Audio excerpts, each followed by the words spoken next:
அயவந்தீஸ்வரர் என்கிற அந்த சிவபெருமானினுடைய அந்த ஆலயத்தில்தான் தினமும் தங்களுடைய கைங்கரியத்தை சேவைகளை தினமும் அதாவது சிவபெருமானிற்கு அர்ச்சனை செய்வது, சிவபெருமானின் நீராட்டுவது, அவனுக்கு அந்த இறைவனுக்கு என்னென்ன சேவை செய்ய வேண்டுமோ எல்லாத்தையும் செய்யக்கூடியவர்களாக இருக்காங்க.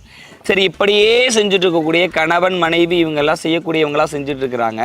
இப்போது கணவன் மனைவியும் சேர்ந்து அயன்வந்தீஸ்வரனுக்கு எல்லா விஷயத்தையும் செய்கிறாங்க. இப்போ அயன்வந்தீஸ்வரன் அப்படிங்கிற ஒரு சிறப்பு என்ன அப்படின்னா, அயன்னு சொன்னால் அயன் அப்படின்னாவே பிரம்மன் அர்த்தம். அப்போ அயவந்தீஸ்வரர் அப்படின்னா பிரம்மனே அந்த தலத்தில் சிவபெருமானுக்கு பூஜை செய்தவராக இருக்கிறாரு. இப்போ எப்படிங்க, படைக்கக்கூடியவரே அப்படிப்பட்ட பிரம்மனே என்ன பண்ணுறாரு, இறைவன் மீது அந்த சிவபெருமானுக்கு பூஜை செஞ்சார். அப்படிப்பட்ட தலம். அந்த தலத்தில்